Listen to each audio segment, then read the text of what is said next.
ወይም ከእንደዚህ አይነት ትምህርት ጋር አንተባበርም ይሉና ከሰዎቹ ጋር ግን ፎቶ ሲነሱ ትመለከታቸዋል።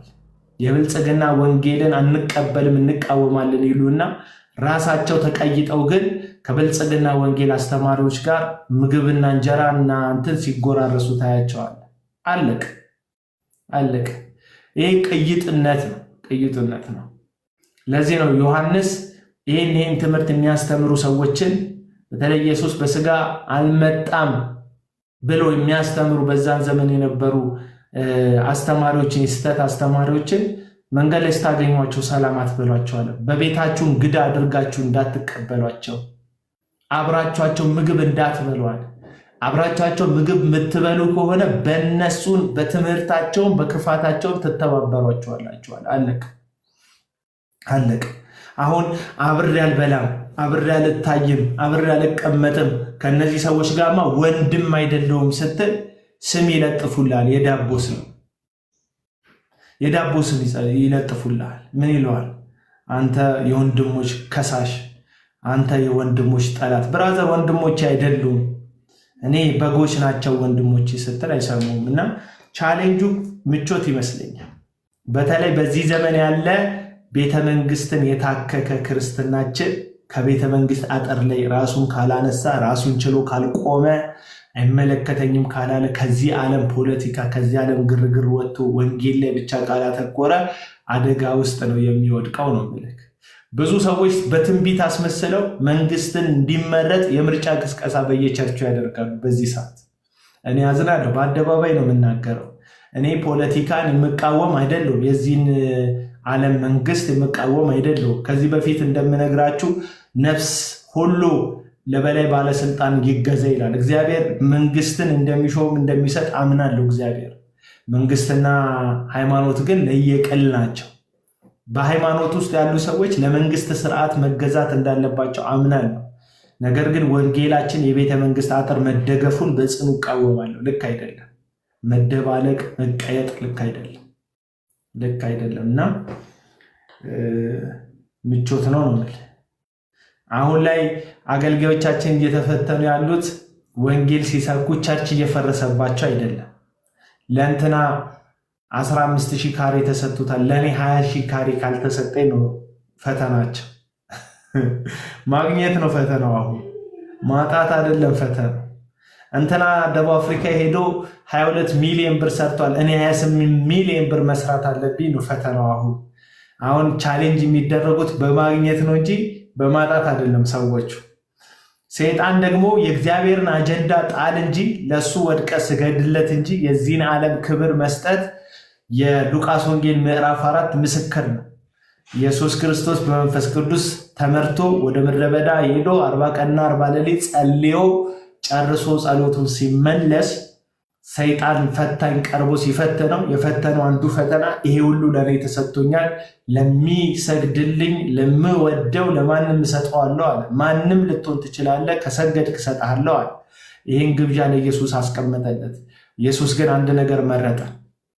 የቱ ኢየሱስ? የእግዚአብሔር አንድያ ልጅ የሆነው ኢየሱስ፣ ከማርያም የተወለደው ቃል፣ እርሱ ከዘላለም ከአብ ጋር ይኖር የነበረው ከማርያም ስጋ ነስቶ የተወለደው ሰው የሆነው ቃል ስጋ ሆነ። ስለዚህ ያ ክርስቶስ ምን አይነት ግብዣ ቀርቦለት ነበረ? ወድቀ ብትሰግድልኝ ይሄ ሁሉ እሰጥሃለሁ፣ ለጌታ ለአምላክ ብቻ ስገድ፣ እሱንም አምልክ ተብሎ ተጽፏል አለው። ሰይጣንን በቃል ጦር ወጋው፣ አሸነፈው።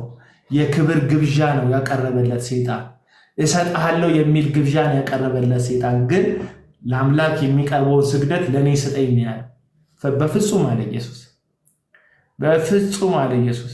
ይሄ ኢየሱስ ነው እንግዲህ እዛው ወንጌል ላይ ሄዶ ለቀበሮች ዋሻ ለወፎች ጎጆ አላቸው፣ የሰው ልጅ ግን አንገቱን የሚያስገባበት ቤት የለውም ማለት። ቤት አልባ የነበረው በ33 ዓመቱ በቀራንዮ መስቀል ላይ የተሰቀለው የዚህን ምድር ግሳንግስ ሲከተል ያላየ ነው። መጽሐፍ ቅዱስ የእምነታችሁን ጀማሪና ፈጻሚ ክርስቶስን ተመልክታችሁ ሩጫችሁን በትዕግስት ሩጡ፣ ስትሮጡ እንደሱ ሩጡ ተብለን ምሳሌ ሆኖ የተተወልን የግርዳናውን እንድንከተል የቀረልን ኢየሱስ ነው። ማንን አይተን እንከተል ወዳጆች? ህይወትን እንደማን እንከተል? ስለዚህ ሰይጣን በምቾት ይፈትነናል። ልክ እንደ ኢየሱስ ግን ለአምላክ ለእግዚአብሔር ብቻ ስገድ ብለን ማሸነፍ አለብን። ሰይጣን በማግኘት ይፈትነናል። ሰው በማጣት ብቻ አይደለም የሚፈተኑ፣ በማግኘት ይፈተናል። የዚህ ዘመን ትልቁ ፈተና የማግኘት ፈተና ነው ወዳጆች፣ የማግኘት ፈተና። ለዚህ ነው ሐዋርያው ጳውሎስ ስለ ክርስቶስ ፍቅር በሚናገርበት በሮሜ መጽሐፍ ምዕራፍ 8 ላይ ከክርስቶስ ፍቅር የሚለየኝ ማን ነው ብሎ ጥያቄ ያደርግና ማግኘት ነው ይላል፣ ማጣት ነው ይላል። ሰው በማጣት ብቻ ከእግዚአብሔር ነገር እንደሚርቅ ሊሰማው ይችላል። ማግኘትም ግን አንዱ ፈተና ነው ወዳጆች።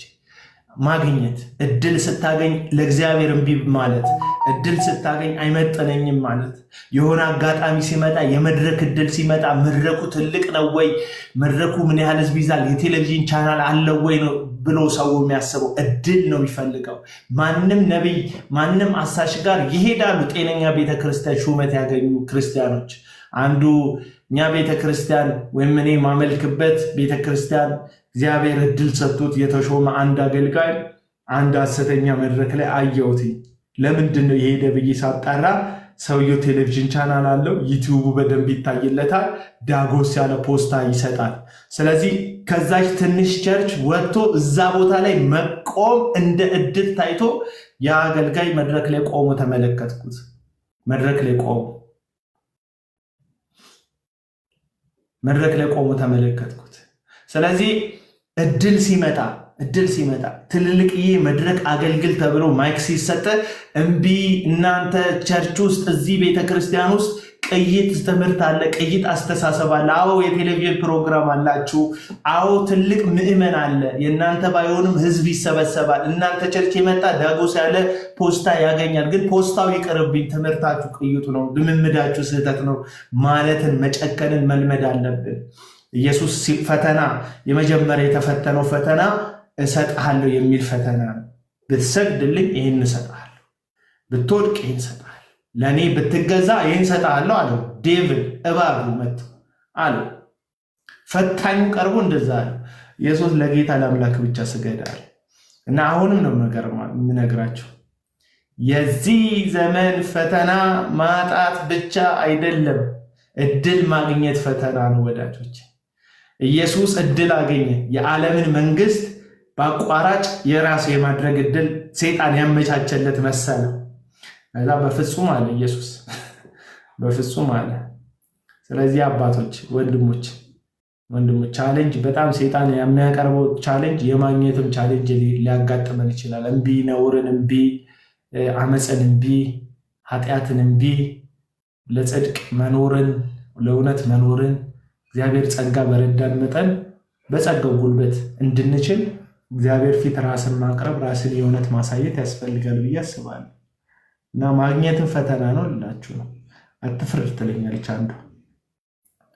አትፍረድ እና ቢሴሎ ሀሳብ ነበረኝ። ሶሪ ቋርጦ ከነበር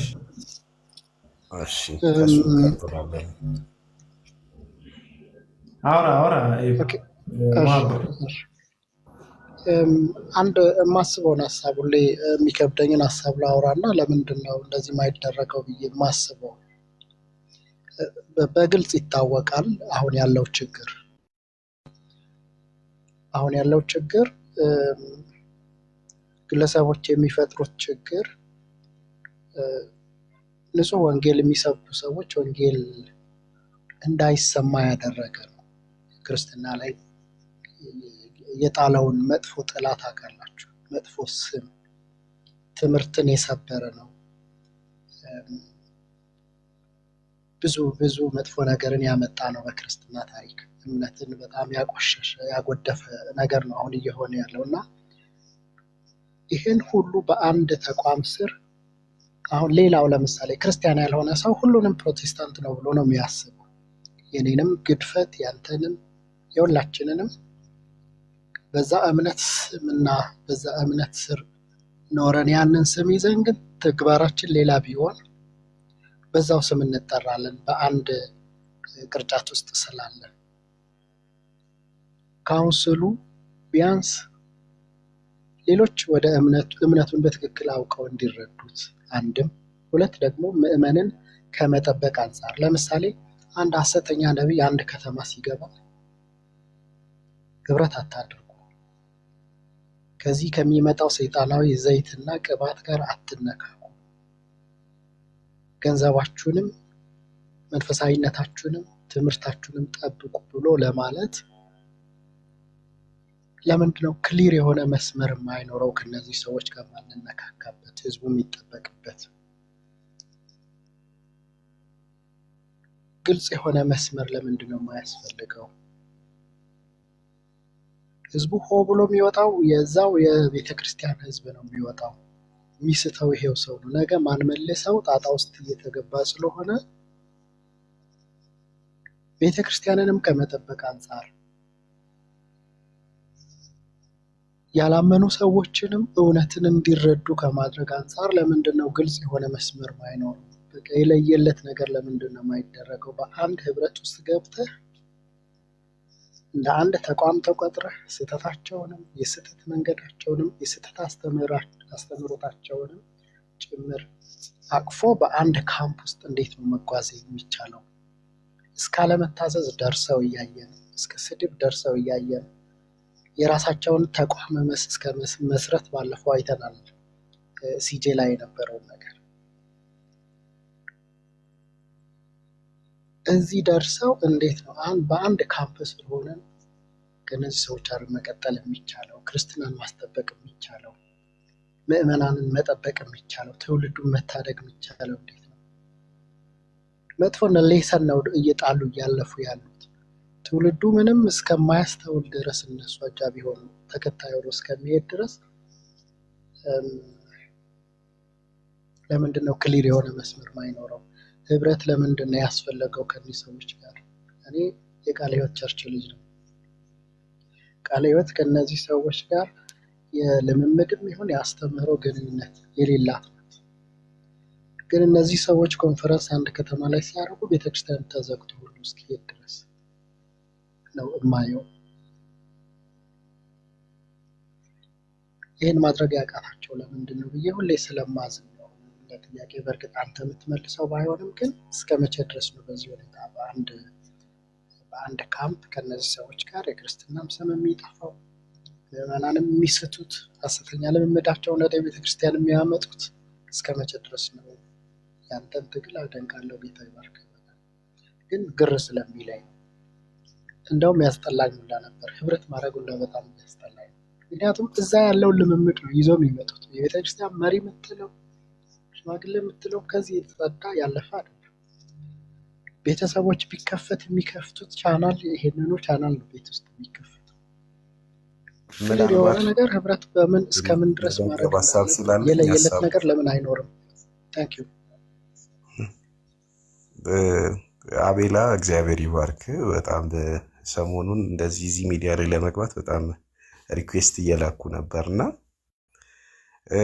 እኔ ትልቁ የምስማማው ነገር ትልቁ የወንጌል በዚህ ሰዓት ጠላት ነው ብዬ ማስበው ራሱን የቻለ ካውንስሉ ነው ብዬ ነው የማስበው። እንደ የግል አስተያየቴን ነው የምሰጠው እና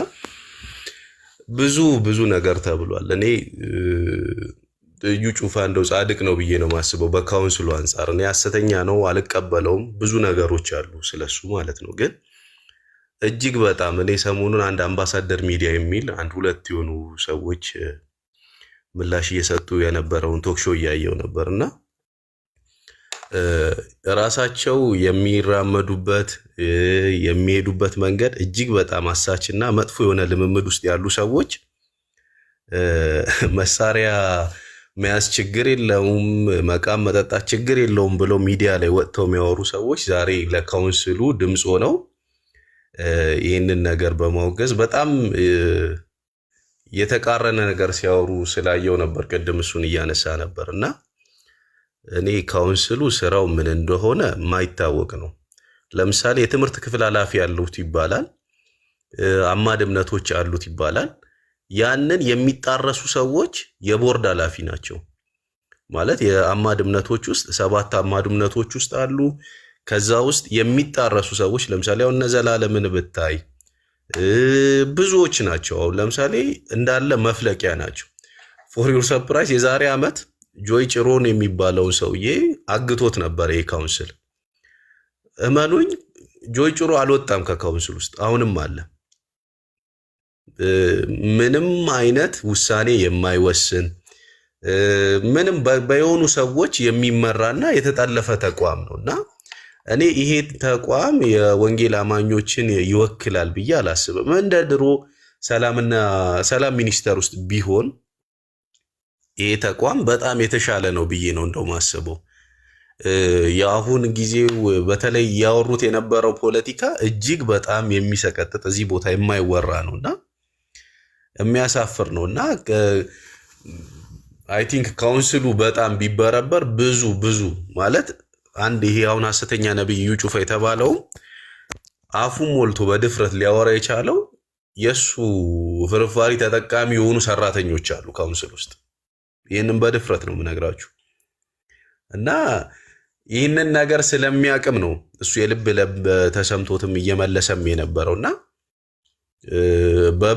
በብዙ ተጠቃሚ ነበሩ ከሱም ማለት ነው። እና እኔ ካውንስል ይወክለናል ብለው በጣም መዋቅሩ በጣም ትክክል ነበረ፣ አደረጃጀቱ ትክክል ነበረ። ነገር ግን ሚዛኑን አሁን ላይ የሳተና ማለት አቅጣጫውን የሳተ ተቋም ነው ብዬ ነው ማምነውና ይሄንን ላለና ሲያብልሰጥ ማን ነው ተጠያቂ ብለህ ታስባለህ? እዚህ ነገር ማለት እንዴት ተጠያቂ? ለምሳሌ ክሬት ሲደረግ ለምሳሌ ጉምቱ የተባሉ በጣም የምንወዳቸው እውነተኛ ትምህርት ያላቸው ሰዎችን ከፊት ስላየ ነው ብዙ ሰው ይህን ካውንስል ለምሳሌ በምክትል ስልጣን ማድረግ ላይ ያለው ሰውዬውን ለምሳሌ እንደ ከአንድ ሰው ጋር የቢሮ ተቋም አገላለጽ አይደለም እየሰጠ ያለው። ለምሳሌ እዩ ጩፋ ዛሬ ይሰጣል፣ እሱ ማታ መግለጫ ይሰጣል። የሆነ የቢሮ ተቋም አሁን ለምሳሌ ቦርድ አለ፣ አመራር አለ፣ ተዋቅሮ ምንድነው ካውንስሉ አንቀጹ ምንድነው ይሄ ነው ብሎ ነው የሚያግት ማለት እንትን የሚል ማለት እገታ የሚያወጣው ማለት ነው። ነገር ግን እዩ ጩፋ አንድ ቪዲዮ ይለቃል። የሆነ የሆነ የቲክቶክ አካውንት ነው የሚመስለው የሚመላለሱት እንትን ማለት ነው። አሁን ብትመለከት ማለት ነው ሲጀመር አሁን የተፈጠሩን የሰሞኑን እንትን ሳይሆን ሲጀመር ካውንስል የሚባለውን ነገር ክሬት ለማድረግ በጣም ትልልቅ አገልጋዮች ተሳትፏል። በዚህ ሲጀመር ነበሩ። አሁን ላይ ያው ሪግሬት አድርገው ወደኋላ ሸሽተዋል። እነ ማሙሻ ፋንታ ለምሳሌ እነ ንጉሴ ቡልቻ እነ ማሙሻ ፋንታው በጣም ብዙ እነ ሰለሞን ብዙ የምናውቃቸው እነሱንም አምነን ነው ማለት ብዙዎቹ የተጠጉት ያንን በመምሰል ነው። ለምሳሌ ፕሮፌሰር እያሱ በሚመሩ ሰዓት ላይ አብዛኛው የብልጽግና ወንጌል ሰባኪዎች እነ ጃፒን ብትል ብዙዎቹ ገብተውበት ነበር ማለት የሆነ ያቅፋል ያንን ትምህርት አማድ እምነቶቹን አምነው ነበር የሚገቡት። አማድ እምነቶቹ ከራሳቸው አስተምሮች ጋር አሁን የቃል እምነት አስተማሪዎች ናቸው አብዛኞቹ አመራር ላይ ያሉት ማለት ነው። ያንን አምነው ይቀበላሉ በሚል ነው እንኳን ያንን ሊቀበሉ የባሰ እኔ የትምህርት ክፍል ኃላፊው ስራው ድርሻው ምንድን ነው ብዬ ነው ማስበው። ማለት እስከ ዛሬ ምን ሰራ? ምንም አይነት እንትን አላደረገም። ኮንፈረንስ ማዘጋጀት አሁን 6 ዓመት 7 ዓመት ሆኖታል ካውንስል ከተቋቋመ። ግን የስተት ትምህርት ካገኛችሁ አምጡ ይላል። ስራው ምንድን ነው? እሱ ራሱ ማለት የትምህርት ክፍል ኃላፊ ነው ተብሏል አይደል?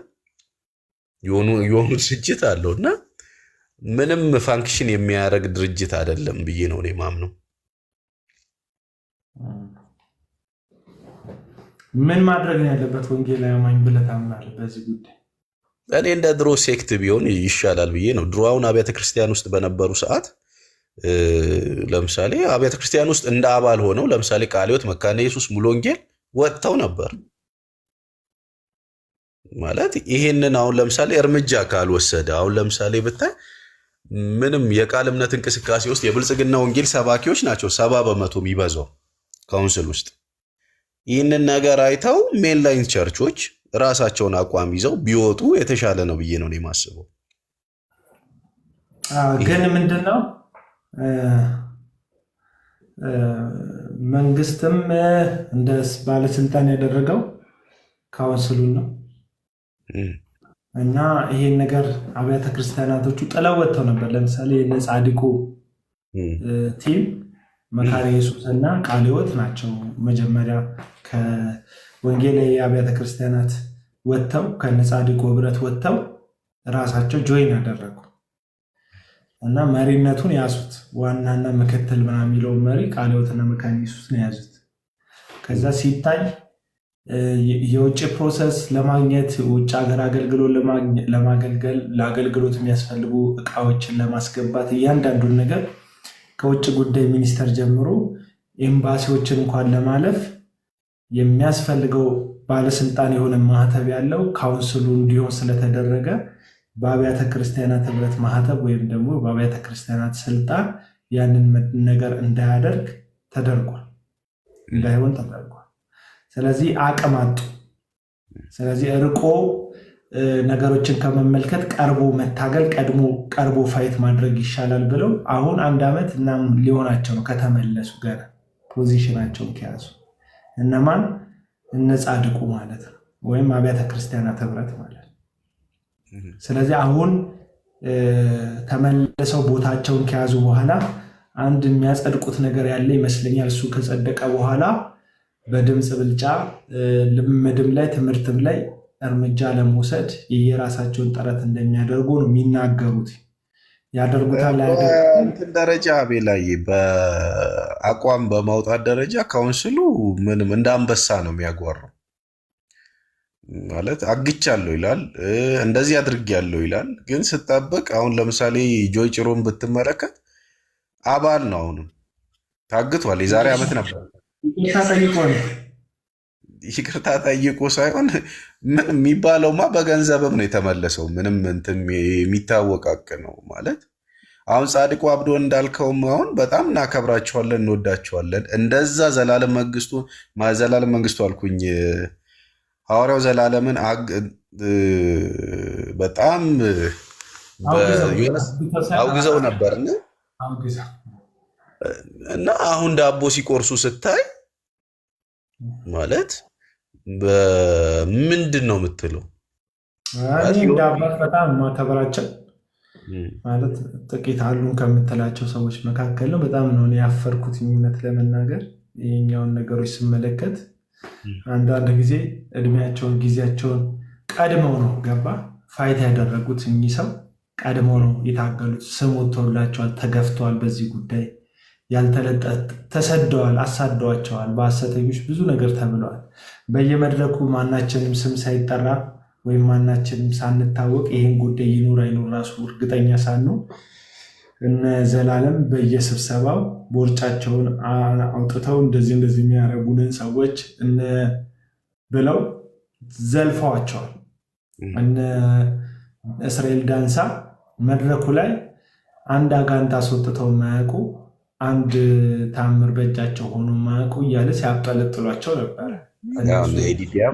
የሚደረግ ይመስል ማለት ነው እነሱ ጋር እና በዚህን ያህል ደረጃ ለእውነት ለጽድቅ የተሰደቡ ሰዎች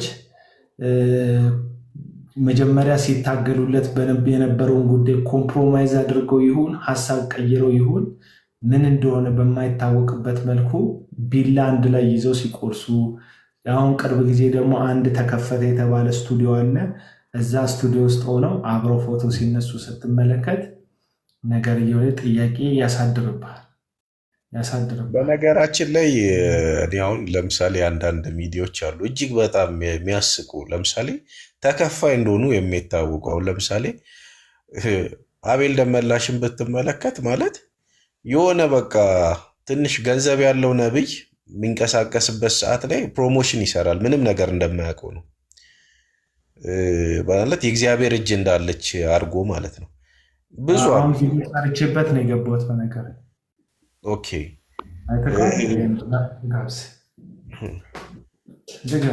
የአቤል ደመላሽ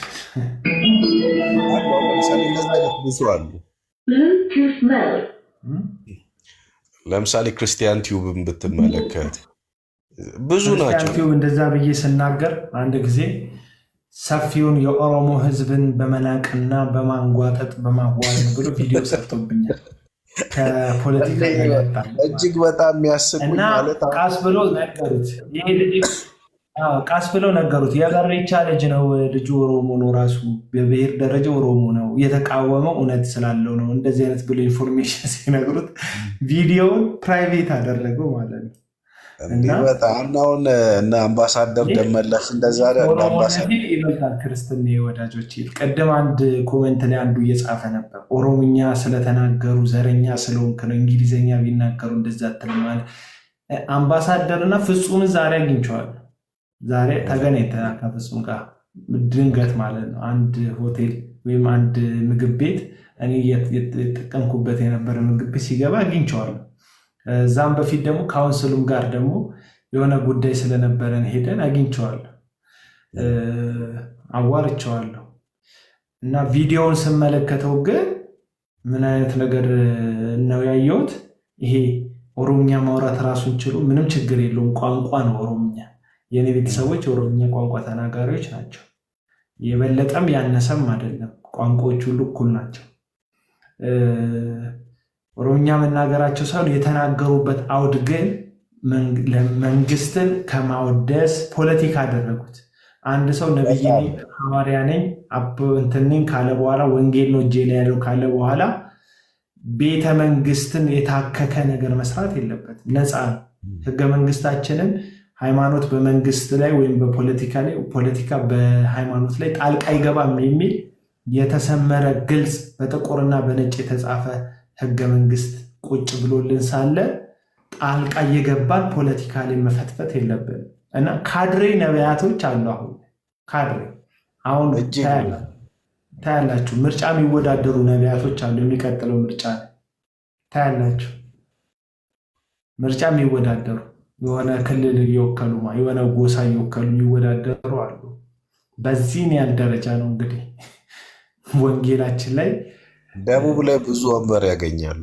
ጥላሸት፣ አዎ በደንብ ጥላሸት የተቀባው ማለት ነው። እና በጣም የሚያሳዝነው ነብይ ከሌ ተብሎ ለእንትን ፓርቲ ነው የሚወዳደሩ ሲባል ይቀፋል። እውነቴን ልንገራቸው፣ ይቀፋል፣ ይሰቀጥጣል። ምክንያቱም የጠቅላይ ሚኒስትሩ ስም እየጠሩ እግዚአብሔር እንዲህ ይላል ከ15 ዓመት ይገዛል 20 ዓመት ይገዛል እያሉ ትንቢት የሚነግሩ ፖለቲካው ላይ ኢንቮልቭ ስለሚያደርጉ ነው እንጂ እግዚአብሔር እየነገራቸው ስለሆነ አይደለም። አያችሁ፣ የእኛ ወንጌል ይሄ አሁን አገር ላይ ያለው በዚህ አገር ላይ ያለው መንግስት ከመኖሩ በፊት የነበረ ነው። የሮምን መንግስት ያንኮታኮተ ነው ክርስትና። ነገስታትን አልፈዋል፣ ክርስትና ቀጥሏል። ሹማምንቶች አልፈዋል፣ ርዕዮተ ዓለሞች እንትን አብበው ደምቀው ያለነሱ የለም ተብሎ ተውለብልቦላቸው ሰንደቅ ዓላማ ወድቀዋል፣ መንግስታት ተሽረዋል። የእኛ ወንጌል ግን ዘመን የማይሽረው የማይቀየር አብዴት የማይደረግ የእግዚአብሔር ወንጌል ግን ቀጥሏል። የክርስቶስ ወንጌል ግን ቀጥሏል። ይህንን ወንጌል ወስደህ የቤተ መንግስት አጥር የምታስደግፈው ከሆነ ከመጽሐፍ ቅዱሳዊ እውነትነቱ እያስወጣ ከሆነ ማለት ነው። ያንን ነው እየተናገርን ያለ ነው። እና የአቤል ደንበላሽን ላሳይ፣ ቆይ የሰራሁትን ቪዲዮ እዚህ ውስጥ ያላችሁ ሰዎች ከቻላችሁ ገብታችሁ ይህን ቪዲዮ ሪፖስት እና እንትን ብታደርጉልኝ። ኮመንት ጽፌያለሁ፣ እያየሁት ነበር።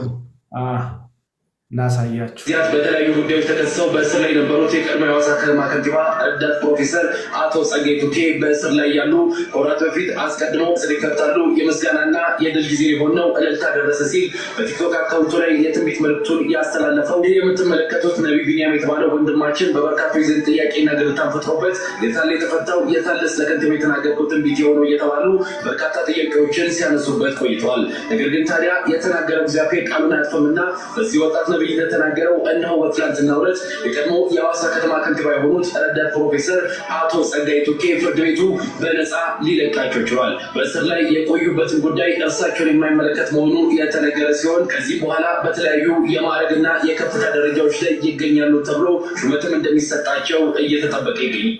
ሰው እንዴት ነው ህሊናውን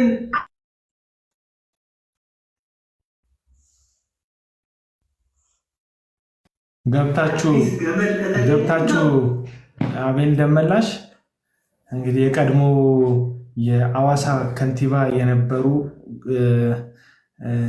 ረዳት ፕሮፌሰር ጸጋው ቱኬ ምስጋና ቱኬ ጸጋዬ ቱኬ የሚባሉ ግለሰብ ይፈታሉ ብሎ ትንቢት የተናገረ ነብይን እያስተዋወቀ ነው። እግዚአብሔር በነብዩ አፍ እንደተናገረው እንደዚህ ተፈጸመ ይላል ሰውየው። ነብዩ ራሱ ቪዲዮ ሰርቶ ነበር። አቤላ ነብዩ ራሱ ቪዲዮ ሰርቶ ደለተው። የሆነ ጊዜ የሆነ ተፈታ ሰውየው ማለት ነው። እንደሚፈታ ሰምቶ እግዚአብሔር ይኸው በስራ ላይ ነው ምናምን ብሎ ቪዲዮ ሰርቶ ነበር። ይሄ ኢንፎ ፕሮፌሲ ነው። ከዛ ድጋሚ 15 ዓመት ያህል ያሳስራል ምናምን ተብሎ እንትን ሲባል ደለተው ወዲያው ማለት ነው የሰራውን ቪዲዮ። አቤልም ደለተው። አዎ እግዚአብሔር በስራ ላይ ነው ብለው መጥተው ነበር ሁለቱም። ከዛ ምንም እንትን ሲሉ ቀጠሮ ነበር የተያዘው እንደዛ ብለው ሲመጡ ማለት ነው። እና 15 ዓመት ምናምን በጽኑ እንደዚህ ምናምን ታሰረ ሲባል ማለት ነው ሁለቱም ደለቱ።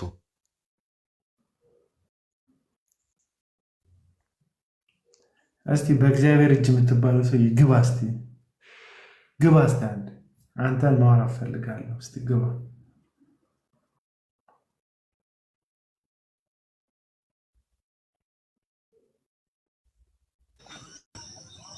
ኔትወርክ አሁን ገብታል።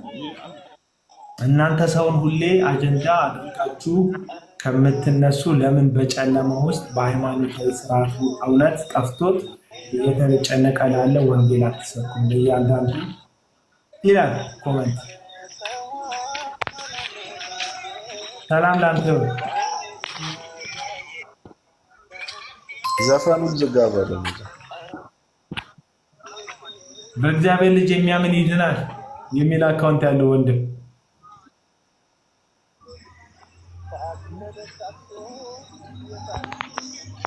አለ። በቃሽ አለ። ብራዘር ማውራት ትችላለህ። ወጣ። ጥሩ። ለማንኛውም በሃይማኖት ውስጥ ተይዞ ተጠፍሮ በጨለማ የሚመላለሰው መካከል አሁን ላይ በሐሰተኛ ትምህርትና በሐሰተኛ ልምምድ ውስጥ ያለ ፕሮቴስታንትን ይጨምራል። በጣም ፕሮቴስታንቱ እንትን ጠፍቶበታል። ትናንትና አንድ ወንድም ሰፈር ውስጥ የቆየ እንትን ሰው ወንድም አግኝቼ እዚህ ሀገር ያሉ ነቢያቶች ሁሉ እውነተኛ ናቸው ብሎ ሲከራከር ነበር። እውነተኞች ናቸው፣ ኃይልን ይገልጣሉ ይለኛል። ኃይል መግለጥ ምንድን ነው ለሱ? የእግዚአብሔር ኃይል ምንድን ነው ለእናንተ? እስቲ ኃይል የለህም ምናምን፣ እነሱ ጋር ኃይል አለ የለም? ምንም ኃይል የላቸው። ሲያወሩ ነው ብትመለከቱት። እዛ ሰይጣን ምናምን አለብን የሚሉ ሰይጣን የማይወጣላቸው ግን የሚንፈራፈሩ ሰዎችን ነው የምትመለከቱት። ይሄ የእግዚአብሔር ኃይል አይደለም። ሁሉም ቸርች ነው የሚሄዱት ደግሞ አጋንንት የሚወጣላቸው ሰው ማለት የሆነ ቸርች ይወጣለት የሆነ ቸርች የሚወጣለታል። ለራሱ ሰውዬ ተመላላሽ ነው ደግሞ ያው ኃይል አላቸው ነው የሚባሉ ሰዎች። እኔ ከጤነኞች ከጥቂቶች ውጭ አውሮፓና አሜሪካ ተጋብዘው ሲሄዱ አይሰራም ኃይላቸው። ምንም ስምም አይመጣላቸው። አውሮፓ ቁጥሩም ይረዝምባቸዋል። ፕላስ 44 ፕላስ 54 ፕላስ ምናምን ስለሚልባቸው ቁጥሩን ለመያዝ በጣም ነው የሚከብዳቸው። ቁጥርም ሲጠሩ አታዩቸውም ውጭ ሄደው። መረጃ የሚሰጣቸው የለማ። አሁን ሁሉም ስራ ላይ ስለሆነ የሚልኩት ሰው አንተና ሀገር የሆነ ጊዜ ላይ በልቷል። ታምራት ታረቀኝ የተያዘበትን አይታላ ከፌስቡክ ላይ ገልብጦ የተናገረው ሙሉ የፌስቡክ ፔጃቸውን የምዕመኑን ማለት ነው የፌስቡክ ፔጃቸውን አጥንቶ አጎት ልጅ የለም አክስት ልጅ የለም አጥንቶ ከዛ አባ የተወለድሽበት ቀን እንደዚህ ነው ይላቸዋል። ፌስቡካቸው ላይ ሲኬድ የተጻፈ ነው። ስምህ እከሌ ነው ይባላል። እከሌ የሚባል ፍሬንድ አለ ይባላል። የሄደው ፌስቡክ ላይ ሲመለከቱት ፌስቡካቸውን በቃሉ አጥንቶ ነው የመጣው ምዕመኑን ሁሉ ማለት ነው። የመሸምደድ ጸጋ አለው ባይዘው በጣም ያው አስተማሪ ነበር መሰለኝ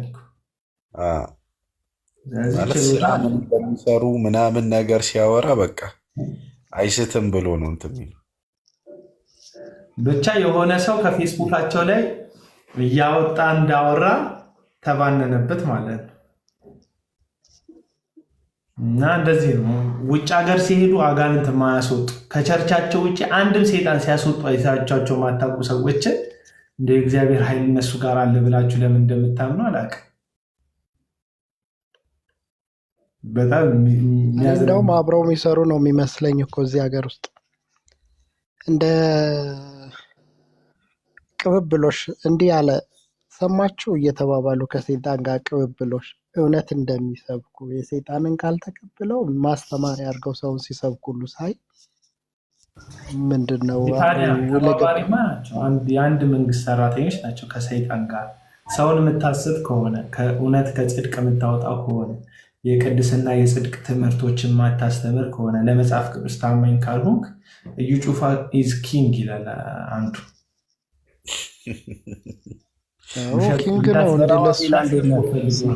ሰላም ወንድሞች እንዴት ናችሁ? ሰላም ይብዛ አሎ አቤልዬ ሁሉ ሰላም። አይ እዚህ ጋር የሆነ ኮሜንት አይቼ እኮ በጣም ገርሞኝ ነው። መቼ ነው ግን ወንጌል የምትሰብኩት ይላል። ወንጌል ማለት ለሱ ምን ማለት ነው? እስቲ ይሄ ምንድን ነው? ትክክለኛ ስሙ ራሱ የለም እዚህ ጋር። ወንጌል ማለት እኮ በቃ ለክርስቶስ እኮ የትውልዱን ልብ ማዘጋጀት ራሱ ወንጌል አይደል እንዴ? ሐሰተኞችን፣ ሌቦችን፣ አጭበርባሪዎችን ከክርስቶስ መንገድ ላይ ከትውልዱ ማራቅ መከላከል ራሱ ወንጌል አይደል እንዴ? ወንጌል ማለት ምንድን ነው? እንዴት ነው የሚረዱት? እኔ አንዳንዴ ግራ ይገባኛል በእውነት። ለምን ተነኩ? ሌቦች ለምን ተነኩ? ሐሰተኞች የሚያሳስቱት ለምን ተነኩ? እንዴት ይባላል? ለምን እንደዚህ ይባላል? ወንጌል ምንድን ነው? ምን ማለት ነው ወንጌል? እውነት ወንጌል ራሱ በትክክል የተረዱ አይመስለኝም። እኔ አንዳንዴ ለኢትዮጵያ ለትውልዱ እንደገና ክርስቶስ መሰበክ ያለበት ይመስለኛል። እንደገና ማለት ነው ሀ ተብሎ በእውነት አንዳንዴ በትክክል የተረዳኑላ አይመስለኝም ወንጌል ምን እንደሆነ። ወንጌል ለምን አትሰብክም? ወንጌል መቼ ነው የምትሰብኩት? ምን ማለት ነው ይሄ? የምናወራው ነገር ወንጌል አይደለም እንዴ? ከዚህ የተሻለን ምን አለ? ቆይ እንዴ ወንጌል ማለት ለእናንተ በቃ የሆነ ግዴታ ዘይት ተይዞ የሆነ አዳራሽ ተይዞ። አሁን እኮ አብዛኛው ቸርች ላይ ስትሄድ እኮ በእውነት ነው የምልህ የነፍሳት ጥሪ እንኳን አይደረግም እኮ አቤላ፣ ጌታን ነው የምልህ። የሆነ ነገር ይወራል፣ የሆነ ነገር ይባላል። ከዛ በቃ የምትሰጠውን ትሰጣለህ። ከዛ ጨብጭበ ምናምን ተሟሙቀ በሙዚቃ ያለ ሙዚቃ ደግሞ በሳውንድ ትራክ ታጅበ ምናምን ተወርቶ እንደዛ ነገር ነው። ከዛ ትወጣለህ። በቃ የነፍሳትን ጥሪ የለም፣ ሌላ ምንም የሚደረግ ነገር የለም። ገባ? ወንጌል እየወጣክ ከዓለም ይዘህ እየመጣክ ቤት ውስጥ እያጸናክ እያስተማርክ ከውጭ እየሄድክ እያመጣ እየተናጠክ። እነ ጳውሎስ እንደዛ ነው የሚያደርጉት እኮ አይደለ? ማነው ሐዋርያት ሥራ ላይ ስታነብ ይወጣሉ፣ ያስተምራሉ፣ ይማርካሉ። ከዛ ቤት ውስጥ ደግሞ ያጠምቃሉ፣ ያስተምራሉ፣ ያጠምቃሉ፣ ያጸናሉ፣ ሂደው ደግሞ ይማርካሉ። እንደዛ እኮ ነው። አሁን ግን መሟሟቅ በቃ ወንጌል መስበክ በቃ የሆነ የቸርች ጉዳይ። ወንጌል መስራት ማለት በቃ የሆነ ማቴዎስ ወንጌል እንደዚህ ነው በቃ የሆነች ቁጥር እየጠቀስን እንድናወራ ይፈልጋሉ። ይሄ መከላከልስ ወንጌል አይደል እንዴ? መንገድ ማቅናትስ ወንጌል አይደል እንዴ? ተው ተመለሱ፣ እንደዚህ አታድርጉ ማለት ወንጌል አይደል እንዴ? ለምንድን ነው የምንቃወመው መልካም ነገር ሲሰራ? ቤታችን ይጽዳ ሲባል ለምንድን ነው አይጽዳ የምንለው? ምንድን ነው እስቲ መጥፎ ነገር እየተሰራ ያለው? ምንድን ነው እስቲ እያበላሸን ያለ ነው? ስለ እውነት እኮ ነው የምናገረው። እስቲ ምንድን ነው እስቲ አሁን እኔ አቤልን ጀስት አንተ የሆነ ልክበ ወይ የሆነ ነገር ልልህ አይደለም። እስቲ ምንድን ነው አቤል እያደረገ ያለው? እስቲ በቃ እያጋለጠ እኮ ነው። ማናችን የምናውቀው እኮ ነው። ግዴታ የሆነ ከኛ ወገን የሆነ ሰው ስለተነካ ነው እንዴ እሪ ማለት ያለብን? እውነተኛው የክርስቶስ ቃልን ያልተከተለ ሰው ከሆነ ይዋረድ። በቃ ወንጌሉ ይጥራ፣ መንገዱ ይስተካከል፣ መንገዱ ይጥራ። ለእግዚአብሔር መንግስት እንስራ፣ ለሆነ ቸርች ሳይሆን ዋናው አቤት ላይ ብሮስኪ ምንድነው መሰለ ወንጌል የሚለውን ሀሳብ መጽሐፍ ቅዱስ የሚያስርበትን ነገር እንንገራቸውና ይሄ ለደጅም ደግሞ ለውስጥም ሰዎች እንዴት አስፈላጊ እንደሆነ ማሳየት ማሳሰብ አስፈላጊ ነው ብዬ ስላሰብኩ ነው። የመጀመሪያው ጉዳይ ወንጌል ስለ ልጁ ነው። ሮሜ መጽሐፍ ምዕራፍ 1 ቁጥር 3 ላይ እንደሚናገረው ማለት ነው። ወንጌል ከዳዊት ዘር በስጋ ከዳዊት ዘር ስለተወለደው እንደ ቅድስና መንፈስ በኃይል ከሙታን መነሳት የእግዚአብሔር ልጅ ሆኖ ስለተገለጠው ስለ ልጁ ነው ይላል። ይሄ ነው ወንጌል። አንደኛ ቆሮንቶስ ምዕራፍ 15 ላይ ደግሞ ሐዋርያው ጳውሎስ ወንጌል ስለ ኃጢአት ስለሞተው በሶስተኛ ቀን ስለ ጽድቅ ከሙታን መካከል ስለተነሳው ነው ወይም ስለ ኢየሱስ ነው ይለናል። ወንጌል ስለ ኢየሱስ ነው። ኢየሱስ ማን ነው? ኢየሱስ እውነተኛ የበጎች እረኛ ነው። ከማን ነው ይሄ እረኛ እውነተኛው እረኛ የሚጠብቀው የሚለውን ነገር ማሰብ ያስፈልጋል። ኢየሱስ ከዓለም የሆኑትን የኔን በጎች አመጣቸዋለሁ፣ በበሩ በእኔ በኩል ይገባሉ የሚል ብቻ ሳይሆን ከገቡ በኋላ ደግሞ ነፍሴን ስለ ወዳጆቼ ደግሞ አኖራለሁ፣ ስለ በጎቼ አኖራለሁ የሚል እውነተኛ እረኛ ነው ኢየሱስ። ስለዚህ የእረኛ አንዱ አገልግሎት በጎችን ማምጣት፣ ማስገባት፣ ማሰማራት ብቻ ሳይሆን ሊበላቸው ከሚመጣ ተኩሎችን መጠበቅ ነው እና የወንጌል አንዱ ስራ፣ የወንጌል አንዱ ዓላማ የመጡትን በጎች ከተኩሎች መጠበቅ፣ ከተኩሎች መንከባከብ፣ ከተኩሎች ማዳን ወንጌል ነው።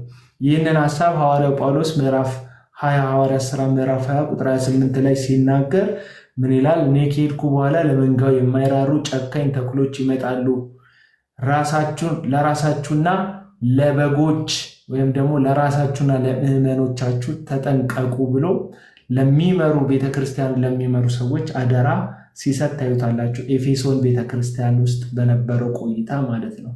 ስለዚህ ጳውሎስ ራሳችሁንና መንጋውን ጠብቁ ብሎ መጠበቅ የወንጌል አንዱ ፓርት እንደሆነ ካስተማረ ዛሬ ህዝቡን እየበሉ ካሉ ነፍሱንም ኪሱንም እየበሉ ካሉ ህይወት እየቀጠፉ ካሉ ሐሰተኞች ህዝብን እንዲጠበቅ ማስጠንቀቅ ወንጌል እንዳልሆነ ማሰብ ወንጌልን ካለመረዳት የመጣ ነው። ወንጌል ወደ ውጪ አዋል ለምሳሌ ከኦርቶዶክሳውያን ጋር ወንጌል ልታወራ ትችላለህ። ከሙስሊሞች ጋር፣ ከካቶሊኮች ጋር፣ ከወልጅሰሶች ጋር ወይም ከሞርሞኖች ጋር ወጪ ሄደክ ዲፌንስ ልታረግ ትችላለህ። ወደ ውስጥ የሚመጣን የስህተት ትምህርት ልጠብቅ ትችላለህ። ከውስጥ የሚነሳ ደግሞ አለ። ጴጥሮስ ስለነዚህ ሰዎች ሲናገር የስህተትን ትምህርት አሾልከው ያስገባሉ አለ። እንዴት ነው ያስገቡት? አሾልከው ነው የሚያስገቡት። ሾልኮ የገባን ውስጥ ያለን የስህተት ትምህርት ማጥራት፣ የስህተት ልምምድን ማጣራት፣ ይህ የወንጌል አንዱ አገልግሎት እንጂ ከወንጌል ውጭ አይደለም። አለቀ።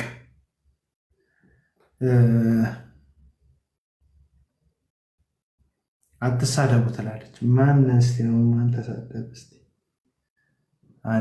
አድሊና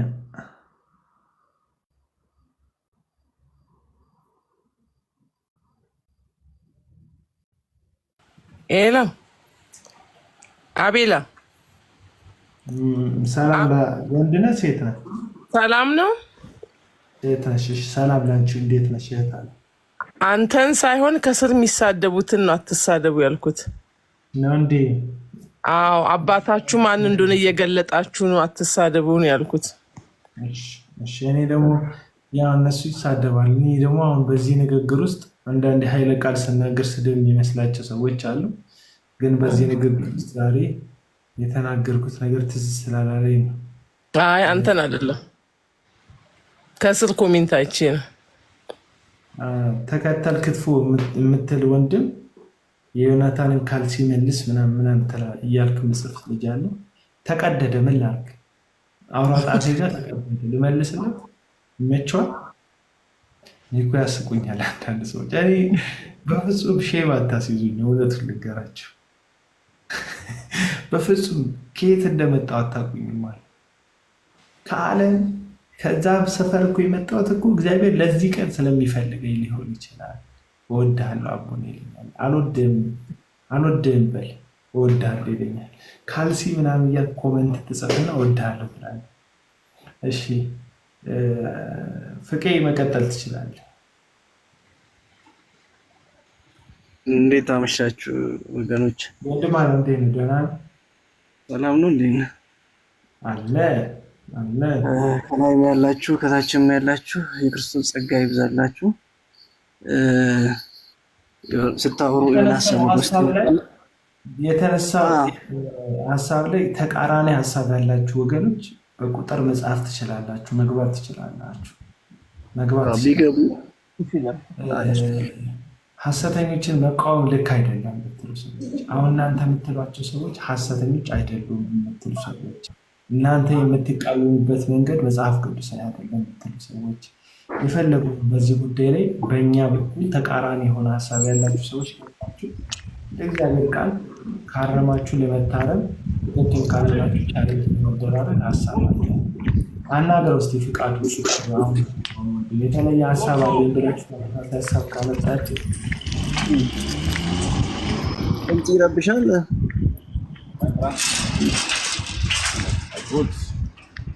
ከተሰለሰ ነው የገባው። ራስን አስተዋውቅና እስቲ። ኦኬ እኔን ነው። እንዴት አመሸህ? ሰላም ብያችኋለሁ። እንግዲህ ሁላችሁንም እግዚአብሔር ይመስገን። ማነው ስምህ? ቀጸላ ይባላለሁ። ቀጸላ። እሺ፣ የት ቤተክርስቲያን ነው? አቤት፣ የት ቤተክርስቲያን ነው? እኔ ቃለ ሕይወት ፍሬ ነኝ እና አሁን ግን ያለሁት በስደት ሀገር በሳውዝ አፍሪካ ነው። ባለሁበት በቤተል ኢንተርናሽናል ቸርች አገለግላለሁ እና ጥሩ የጥንት ቤተክርስቲያን ናት። እዚህ ሳውዝ አፍሪካ ስደተኞች ቤተክርስቲያን ከነበረችው የመጀመሪያ ጥንታዊት ማለት ይቻላል።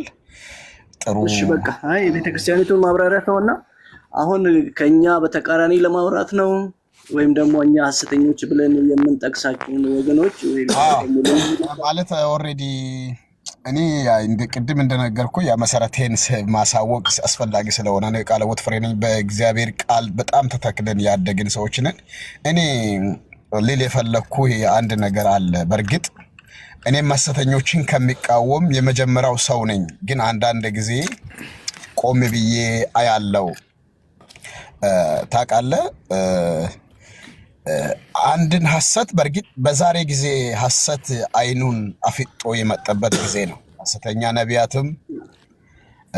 ሐሰተኛ ነቢያት ብቻ አይደለም፣ ሐሰተኛ ፓስተሮችም ጭምር ሐሰተኛ ፓስተሮችም በወንጌል ውስጥ ብዙ ሽፋን ያለበት ጊዜ ነው። ግን አንዳንድ ጊዜ ደግሞ ቆም ብለው ራስን ማየት ደግሞ መልካም ነው እላለሁ። እኔ አሁን ለመፍረድም አይደለም። ብዙ ሐሰት አይን መልካም ነው እላለሁ። እኔ አሁን ለመፍረድም አይደለም። አንድ ቀዘላቆ አንድ ወንድም የገባችሁ አሁን ሙት አድርጋችሁ ወይም ደግሞ ሙት አድርጉ። ቀዘላ ውጭ ያላችሁ ድምጻችሁ ስለሚረብሽ ሙት አድርጉ። ቀጥሉ አድርጋችሁ ቀጸላ አሁን እንድታወራለህ እንትን ነው ጀነራል። ያው እኛ እያወራንበት ስለሆነ አሁን የራስን ሀሳብ ብሪፍ ብታደርግልን። ምክንያቱም ሐሰተኛ ነው። ለምሳሌ ልክ ያልሆነበት ነገር ካለ እንደ በእግዚአብሔር ቃል ነው የምንነጋገረው፣ የምንፈታተሸው በእግዚአብሔር ቃል ነውና የዛሬ አሁን ለምሳሌ ሰሞኑን እያወራንበት ባለው ነገር ላይ ይሄ አነጋገራችሁ ወይም ደግሞ ይሄ ንግግራችሁ በእግዚአብሔር ቃል መሰረት ልክ አይደላችሁም ብለህ ብትገልጽ። ምክንያቱም ሌላ ማብራሪያም ብዙ አስፈላጊ ስላልሆነ እና ጥሩ ነው። እንግዲህ ባጭሩ እኔ ልል የፈለኩኝ እኔ ሐሰትን ከሚቃወም ሰው ጎን ነኝ። ግን አንድ ነገር አስባለሁ። ምክንያቱም ጄኔራሊ ስለ ወንጌል ስናስብ አንዳንድ ጊዜ ፊት ለፊት በግል ፐርሶናሊ ሰውዬውን ማሻሻያ እንዲያደርግ አብዛኛው ሐሰት ማንኛውም ሐሰት እኮ ታውቃለህ፣ አንዳንድ ጊዜ አተረጓጓም ስህተት መጽሐፍ ቅዱስን ስህተት በመተርጎም ከመጽሐፍ ቅዱስ ነው። ማንኛውም ሐሰት ቤዝዱ መጽሐፍ ቅዱስን ምክንያት አድርጎ ነው የሚነሳው። ግን አንዳንድ ጊዜ በእግዚአብሔር ቃል ያለማደግ ይሆናል እና ወደ ስህተት የሚሄዱትን ፐርሶናሊ የኛ መታደግ አለብን። ማስራት በእንደዚህ አይነት ጉዳይ ይቀበሉን አይቀበሉን በግል ማስራት አለብን ባይ ነኝ። እና ሌላ ደግሞ አሁን በሚዲያ ላይ ወተን ብዙ ጊዜ በሞኝነት መንፈሳዊነት የሚከተሉ ሰዎች አሉ። ታውቃለህ፣ በእርግጥ ሐሰተኞች ብዙ ጊዜ ብዙ ነገሮችን ዳሜጅ ያደርጋሉ። ግን በሞኝነት መንፈሳዊነት የሚከተሉ ሰዎችን ያላቸውን ጥቂቱን መንፈሳዊነት ክራሽ ያደርጋል፣ ዳሜጅ ያደርጋል የሚል ፍርሃት አለኝ። እንደዚህ አይነት ነገሮችንም ጥንቃቄ ከማድረግ አንጻር አንዳንድ ጊዜ ደግሞ አንደኛው ሐሳብ እሱ ሲሆን፣ ሁለተኛ ደግሞ ብዙ ጊዜ በሐሰት ላይ ትችት ስናበዛ አው ልክ ነው። አይ ሐሰት አይንን አፍጦ ነው ያለው።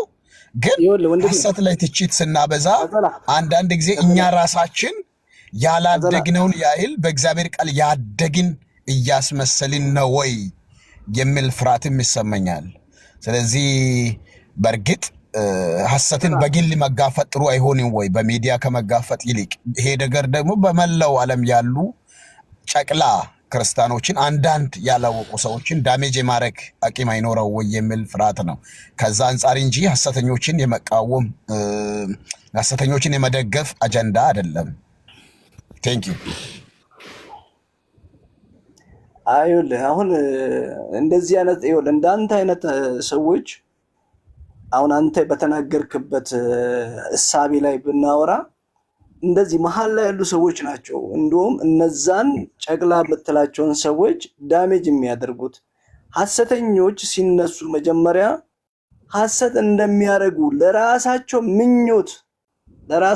ምኞት ሆን ብሎ ነገሩን እያጣመሙ እንደሚመጡ የታወቀ ነው።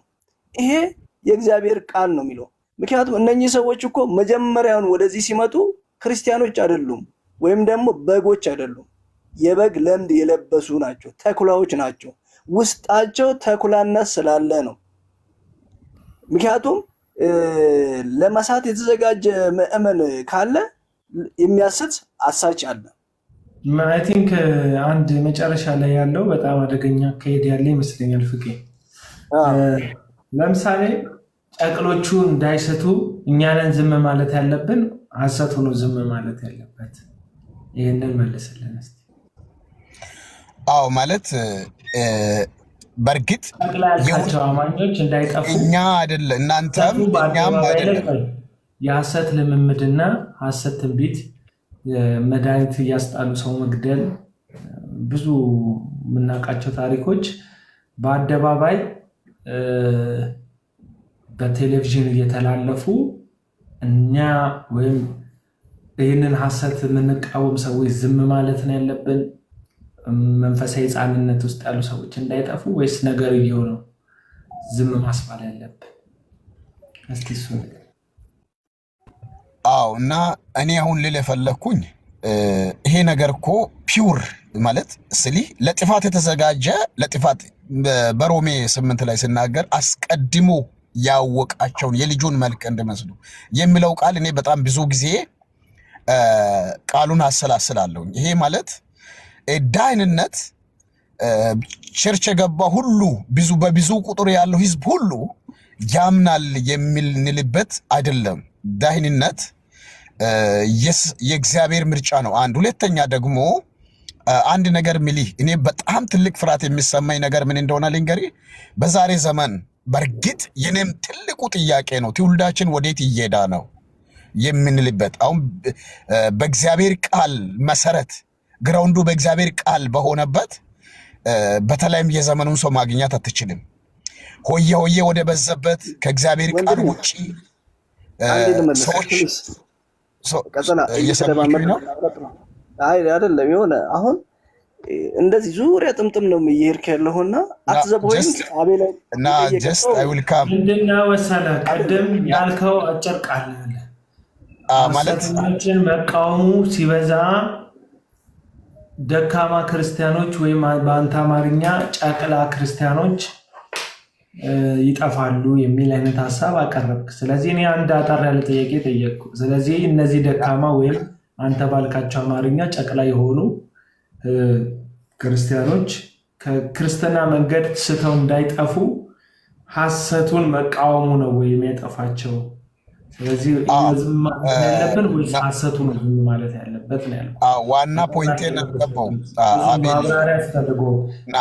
ማለት ምን ስራ መሰለህ ለጆሮአችን አፒቴት እንዲኖረን አንተን ለመስማት አፒቴታችን ቢነሳ ምን አድርግ? አሁን እናንተ ዝም ማለት አለባችሁ ብለህ ምክንያትን ከዛ አስቀምጥ። እኔ አሁን እያልኩ ያለሁት በእግዚአብሔር ቃል መሞገት ስልህ አሁን እኔ በጣም እከታተላለሁኝ ማሙሽን ዶክተር ማሙሻን በጣም እከታተላለሁኝ እና በጣም በእግዚአብሔር ቃል የሄዱ ሰዎችን አስተምሯቸውን በጣም እከታተላለሁኝ። እናም አሁን ነቢያት ነን ባዮችንም የሚቀበልበት ጎን አለ፣ ማሊቀበልበት ጎን አለ። እኔ አሁን ቅድም ወደ ያልኩበት ወደ ዋና ፖይንቴ ባጭሩ ሊያስረዳ ቢሞክር አሁን እነዚህ ሐሰተኞች ናቸው እያልን በሚዲያ ወጥተን ለምሳሌ በአብዛኛውን ጊዜ ጀስት ፖስቸራቸውን ለጥፈን ወይንም ያደረጉትን ስህተት ጥራዝ ነጠቃ ወጥተን እንደዛ ሰው ይሳሰታል። በእርግጥ አወጥተን በሚዲያ ላይ ስናውጅ ታውቃለህ፣ ምናልባት ገና ጨቅለ ወደፊት እውነቱን እያወቁ ሲሄዱ የሚመለሱ ለጌታ የሚጠቅሙ ሰዎች በእነርሱ ስር ሊኖሩ ይችላሉ። እነዚህ ሰዎች ግን አሁን ባላቸው እውነት በበረላቸው ጥቂቱ እውቀት አሁን ጀስት አንተ ብዙ ካስረዳ ካስተማርክ በኋላ የሚመለስ አይምሮ ወይንም በሂደት እያደገ ጨቅላነቱ እያለቀ ሲሄድ ጎረምሳ እየሆነ ሲሄድ አዎ ስህተቱን ራሱ አውቆ ለጌታ የሚጠቅም ባሪያ የሚሆኑ ሰዎች በነዛ ውስጥ ሊኖሩ ይችላሉ። እነዛ ሰዎች አሁን ባላቸው ጥቂቱ እውቀት ወዲያው የመሰናክል ነገር እንዳያገኛቸው ጥንቃቄ ከማድረግ አንጻር ነው። ብዙ ጊዜ የተቃውሞን ነገር ከማንጸባረቅ ይልቅ በቻልነው መጠን በእውነተኛ በእግዚአብሔር ቃል ትግል ማድረግ በማስተማር በእርግጥም እኔ ደግሞ በዛ ጉዳይ የሚላችሁ እውነተኛ ነገር ይዛችሁ ስትቆሙ ብዙ ደቀ መዝሙር አታገኙም። ግን በእግዚአብሔር ቃል በእውነተኛ ቃል ትውልድን ወደ ማነጽ ማምጣት ቤተክርስቲያን እናንተ አሁን ያለሁበት ደቡብ አፍሪካ ቤተክርስቲያን እነ እስራኤል ዳንሳ መጥተዋል ነው። እኛ በእርግጥ ታውቃለህ፣ ሳውዝ አፍሪካ ብዙ አገልጋዮች ይመጣሉ። ሳውዝ አፍሪካ ብዙ ፕሮቪንስ ያለ፣ ግን እኛ ቸርች ላይ እንደዚህ አይነት ነገር በእግዚአብሔር ቃል የተተከልን እንደዚህ አይነት ነገር አናስተናግድም። ምክንያቱም ብዙ በእግዚአብሔር ቃል ያደጉ ሰዎች አሉ። በእግዚአብሔር ቃል የተተከሉ ሰዎች መጥቶ አላገለገላችሁ እናንተ ቸርች ቤቴ? እኛ ሳውዝ አፍሪካ የመጣ ሁሉ ሳውዝ አፍሪካ ላይ ቢያንስ ወደ መቶ ይጩፋ አላገለገላችሁም? አጭር እኛ ጋር አልመጣም። ሳውዝ አፍሪካ መጥቶ በፖስቸር አይቻለም። ሚራክል አልመጣም እናንተ ጋር? በቃ አልመጣም ካልኩ እኛ ጋር እንደዚህ አይነት ነገሮችን መጋበዝ ዮናታን መጥቷል። ዮናታን መጥቶ አገልግሏል እኛ ጋር እና ዮናታን ያሰት አስተማሪ አይደል ማለት እኔ የሚቀበልበት አሁን የአንተ አረዳድና የኔ አረዳድ ይለያል። በእግዚአብሔር ቃል መሰረት እኔ የሚቀበልበት መስማር አለ። ለምሳሌ ነቢያትን የሚቃወም የመጀመሪያ ሰው ነኝ ፊት ለፊት ግን ቆይ አባቴ አንዴ አዳምጥ። አሁን ይኸውልህ ቅድም መጀመሪያ ሲጀምርልህ አንድን ሐሳብ አንተ ስለምትቀበል ሳይሆን የእግዚአብሔር ቃል እንዴት ነው የሚቀበለው ነው። በእግዚአብሔር ቃል ነው የምትፈትነው። ለምሳሌ አሁን እነኚህ ሰዎች ጨቅላዎች ናቸው እንደዚህ ናቸው እያልክ ነበር። ጌታ ሰውን ከጨለማ የሚጠራው ራሱን አይቶ ነው አገልጋዩን አይቶ ነው የሚጠራው? እኔ አንዱ እንደዚህ ስናወራ እንዲሁ ቃሉን አጭር አድርገህ መልስ። ጌታ ሰዎች ሲጠራ ለምሳሌ ጨቅላ የምትላቸው ሰዎች በኢየሱስ ክርስቶስ አምኖ ከዳኑ አገልጋዩን ያኛውን አገልጋይ አይቶ ነው ጌታ እነዛ ሰዎች የጠራ ወይስ ራሱን አይቶ ነው የጠራው? ራሱን አይቶ ነው። በቃ ራሱን አይቶ ከጠራ ያ ሰው አይጠፋም። በልጁ በኢየሱስ ክርስቶስ ደም የዳነ ነው። ወደ ሌላ ስህተት እንዳይገባ ነው እኛ ወደዚህ እነኚህ ከነዛ ሰዎች እንዲወጡና ወደ ሜንላይን ቸርቾች እንዲመለሱ እያደረግን ያለ ነው። ጌታ ራሱን አይቶ ነው ሰዎችን የሚጠራው። አንድ እሱ ነው። ሁለተኛ የእግዚአብሔርን ቃል ካንተ መረዳት አንፃር ያደገ ሰው አፖስትል ምናምን በሚባል አሁን አፖስትል የሚባል ወንድም አለ። አፖስትል የሚል ጽሑፍ የጻፈው ወንድም አለ እና አፖስትል ፕሮፌት ምናምን በሚባል ነገር ታምናለህ? እንዳንተ የቃልዮት ቤተክርስቲያን በጭራሽ ራሳቸውን በራሳቸው ሰይመው በሚወጡት በጭራሽ አላምንም፣ አልቀበልም። ቃልዮት ትሾማለች እንዴ? አቤት ቃልዮት ነቢይ ትሾማለች? አትሾምም። ቃልዮት በእግዚአብሔር ቃል መሰረት ነው እንግዲህ ልጆችን አገልጋዮችን ልታሳድጉ። አቤት አትሾምም። ስለዚህ አንተ አሁን ትሾማለች እያለ ነው አፖስትል ነው። እኔ ጀስት ጥያቄ ጠይቅህ በዛው ቀጸላ ሌላም ጥያቄም ጠይቅህ። ቤተክርስቲያን ላይ ዘይት በመሸጥ በዛ በዘይትና በውሃ ላይ ኃይል አለ በማለት በዛ ነው የምታምነው ወይስ በዚህ እኔ ራሴ እኮ ጸረ ሐሰተኛ ነኝ ስለ ሐሰተኛ ነቢያት ነን ባዮች በራሳቸው ለራሳቸው ጥቅም ለሆዳቸው ለእንጀራቸው ለቤታቸው ለራሳቸው ዓላማ የሚቆሙትን ተቃዋሚ ነኝ። እዚህም ጋር እኮ ሌላ አይደለም። አሁን እሱ ግን ምንድነው እዚህም ጋር ሌላ አይደለም። አሁን በግለሰብ ደረጃ የቀጸላ ሐሳብ ምንድነው በግሉ ሚለውና ያኔ ወጥቶ አይቃወምም ነው አይደለም። እኔ አሁን እያልኩ አለሁት ወደ እናንተ የሚያምነውን ይነግረናል። ያው የምታምነውን ትነግረናለህ እንደማትፈልገው። ግን ደግሞ ሰው የሚስቱትን አንተ የምታምነውን ነገር ሲናገር ትቃወማለህ። ሌላ ሰው ሲጠይቀኝ የኔን ሐሳብ አይ ቲንክ አልተረዳኝ መሰለኝ። እኔ አልቀበልም ትላለህ። ባጭሩ አንድ ነገር ላስረዳ። የምናደርገውን ነገር ሁሉ በጥበብ በማስተዋል በእውቀት እቃወማለሁ ብለህ የገባከው ምን ነው? የቱን ሐሳብ ነው? እኔ አሁን ሐሳቤን ለማስረዳት ለማግባት ያህል ተቃራኒ ሐሳብ ወይም ተቃውሞ ያላችሁ ሰዎች ግቡ ስንል የገባክ አዎ ተቃራኒ የሚቃወመው ነገር አንድ ነገር ልንገርህ። እኛ የምናደርገውን ነገር በእውቀት በማስተዋል በጥበብ ማካሄድ አለብን። አንድ ሁለተኛ ደግሞ ብዙ ጊዜ አወቅን ባይነትን ካበዘን there is something wrong። አወቅን ባይነትን ካበዘን ትምኪት አለ። ሌላ ደግሞ ራስን የተሻለ አርጎ መቁጠር አለ።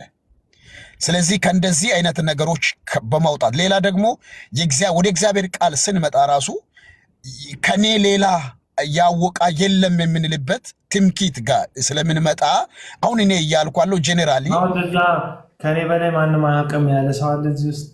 እኔ ጥቆማ እየሰጣለሁ። እኔ ከኔ በላይ አላውቅም ይላል። ምን ይመስልሃል? እኔ አሁን ሐሳቤን አላስጨረስከኝም። እኔ አሁን እያልኩ አለው የምትቃወሙ ምንድነው ስለ አሁን እዚህ ቤት ውስጥ ያሉ ሰዎችን የተለየ ሐሳብ ከኛ ጋር ካለ ተብለን ይገባክ። ስለዚህ ከኔ በላይ ማንም አያውቅም የሚል ነገር እቃወማለሁ የምትል ከሆነ ወይ እኔ ላይ ወይ ፍቃዱ ላይ ወይ ሙአባለው ያቢሱሉም ላይ አሊያም ደግሞ ብሮስኪ ከታች ያለው ወንድም ላይ እነዚህ ወንድሞች ላይ ሐሳብ አለ ማለት ነው። እና ማንን ነው ስፔሲፊክሊ እንትን እየጠቆምክ ያለው? እኔን ከሆነ እኔ እንደዛ ብያቃለሁ ወይ ብዬ ጠይቄያለሁ። አዎ አንተ እኮ ከኔ በላይ አዋቂ የለም እያልከን ነው ትለኛለህ። ከዛ ያልኩበትን ማስረጃ ጠይቀሃል። ከዛ ማስረጃህን ታመጣለህ። ከዛ እንደዛ ካልኩኝ አሁን የምትለኝ ነገር ልክ ስለሆነ በትህትና ይቅርታ ጠይቄ ንስሐ ገባለሁ ፊት ለፊታችሁ። ዳኒ ሰላም ለእናንተ ይሁን። እንዴት ናችሁ? ስለዚህ ነገር እንትን እላለሁ ማለት እኔ ጀነራሊ አንድ ነገር እንድታውቁ ወደ ዋና ፖይንት ስንመጣ አሁን ሚዲያን የሚጠቀመው ሰው ቤተክርስቲያን ውስጥ ብዙ አይነት ዕውቀት ያለው ሰው አለ። በክርስትናውም ደረጃ ብዙ አይነት ሰው አለ። እነዛ ሰዎችን ከመጠንቀቅ እነዛ ሰዎች እንዳይሰናከሉ የምናደርገውን ነገር ቅድም ብያለሁ በእውቀት በጥበብ በማስተዋል በማድረግ ሰዎችን በእውነተኛ መጽሐፍ ቅዱሳዊ ትምህርት ማቃናት እንጂ ብዙ ጊዜ አንዳንድ ጥራዝ ነጠቅ የሆኑ ስህተቶችን ይዘን ስንወጣ ያ ቤተክርስቲያን ውስጥን እንዳታይ ብቻ ውጪ ያሉ ሊያምኑ ያሉ ሰዎች ራሱ ታውቃለህ የሆነ ኮንፊውዝ የሚያደርግ ነገሮች ስለሚሆኑ ለወንጌልም ጥንቃቄ ከማድረግ አንፃር ወንድም ቀዘላ ይኸውልህ አሁን መግባት ጥሩ ወንድም ቀዘላ ይብቃው መሰለኝ ፍቄ ይብቃው። ግን ሐሳብህን የሆነ እንዲህ ዝም ብሎ ወይ ከዛም አልሆንክም ወይ ከዚህም አልሆንክም ዝም ብለህ እኔ ጸረ ሐሰተኛ ነኝ አልኩ። እኔ ሐሰተኞችን በደንብ እቃወማለሁ። ግን አንዴ ትደግፋለህ፣ አንዴ ትቃወማለህ፣ አንዴ እንደዚህ ያሉ ትላለህ። የራስን ሐሳብ ሰሞኑን ከካውንስሉ ጋር ውዝግብ ስለፈጠረው ስለ እዩ ጩፋ ልንገርህ ልጠይቅህ። እዩ ጩፋ እውነተኛ የእግዚአብሔር አገልጋይ ነው ብለህ ታምናለህ ወይም አታምንም? ከሁለቱ አንዱ መልስ ስጠኝና ለዚህ ነው ማምነው በለኝ። አላምንም። ሐሰተኛ ነው